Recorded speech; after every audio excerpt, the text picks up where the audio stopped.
What's up, guys? Your man Chef from Off the Dome back in for another video. Got a busy week ahead, so I'm probably gonna post 2 videos today. You might not hear from me for probably until about Thursday or Friday. I'm gonna be getting a lot of stuff done, guys. But today we're here to talk about Trey Songz and Drake, Akon and others, and Birdman, the Drake situation, about how people say that Akon and Trey Songz took big L's by not signing Drake early on.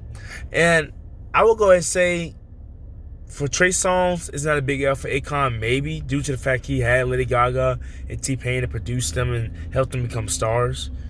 In the grand scheme of things, Cash Money was probably Drake's best bet. Let me tell you why. Birdman had all the resources at the time. He had the money from Republic. He had the star power.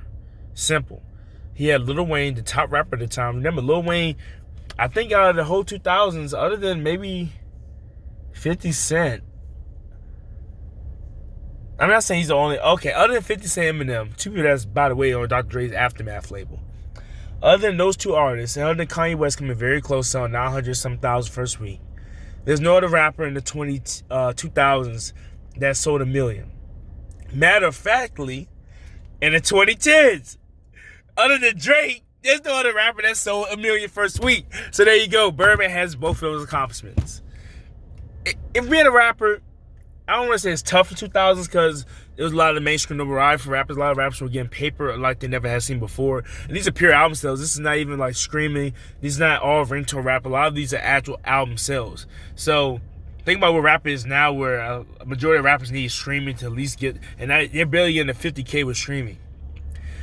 Lil Wayne sold 1 million some copies first week, and then the next week I think he did almost half that, 500K or something like that. And then you gotta look at his Carter 4 doing 400. I'm sorry, no, I mean 600K or more. All I know is anytime you could sell pure sales 300K or more, you automatically made half the return of your profit. Especially for album prices back then, and just for inflation. Lil Wayne Carter 3 album, although it's only 4 times platinum, that means more than album by Taylor Swift nowadays with Reputation on 1989, or even Drake's Views in a way, because most of those albums are majority streaming that made that album go to those 4, 5, 6 times platinum spots. Lil Wayne's Carter 3 went 4 times platinum off for sales alone. No streaming, just digital downloads and physical copies. You don't know how good it is. Like, I would take a 2 or 3 times certified platinum album any day that's pure sales over a diamond screaming album, because six of those platinum certifications are mostly streams. Now, you look at Birdman, you look at his marketing team, you look at the way that he centered Lil Wayne, Nicki, and Drake as the trio together. You look at the way the relationship with him and Nicki Minaj popped off and got him even more notoriety. You look at the major features being with a Lil Wayne can get you. I'm sorry, Trey Songz was not that type of artist. Trey Songz was a decent mid-level R&B artist for his time. Make no mistake, other than Say Ah and Bottoms Up, which has featured Nicki Minaj, who was hot as fire at the time. Trey Songz has a couple of hits there. Oh, and he had 3 songs with Drake that helped him get on the chart. Successful. They got Inventing Sex, and I forgot the other one. The Usual. I don't know if they had Drake or not in it. The point is, Trey Songz is a decent level of R&B star, but he didn't have the resource that Drake had. He doesn't have his own label, matter of fact. If he created his own label through Atlantic, I don't think Trey Songz would know how to market somebody to get to that big level that Drake would have been at. It's like the Tom Brady comparison when everybody says Tom Brady been great anyway. No, he would not have. Tom Brady is an awesome quarterback, a legendary one. But without that old line, that defensive line, that coaching, well, Tom Brady made Belichick, I agree with that, but Belichick compliments Tom Brady in the later years when he won Super Bowls. All of that stuff combined, imagine Tom Brady playing for the Jaguars with no O-line, no good receivers, and definitely no good safeties or linebackers. Guys, we're talking about no defense, no offense. Tom Brady playing alone, guys, that'd be a disaster. And he might can do it now, but back then when you're starting off and you're training and trying to get to that level where you're trying to be the best, you can't get to that level if you don't have a team supporting you. Just can't. It's not like basketball. We could carry the whole team basically off of you making majority of the points, you doing most of the triple doubles, you making most of the layups, you getting all your foul shots correct, you being on defense and guarding the biggest man on the team.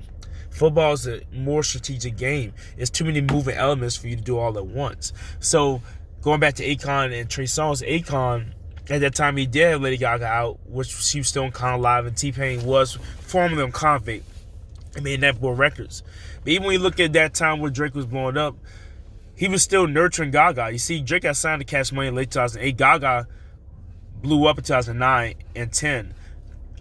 Akon didn't have enough time to invest in Drake. You think he's going to invest in the rapper from Canada that was on Degrassi? Or invest in the white girl with blonde hair and wigs and that could potentially be the next biggest pop star? I think it's going to be Lady Gaga he invests in, which he did invest in, rightfully so.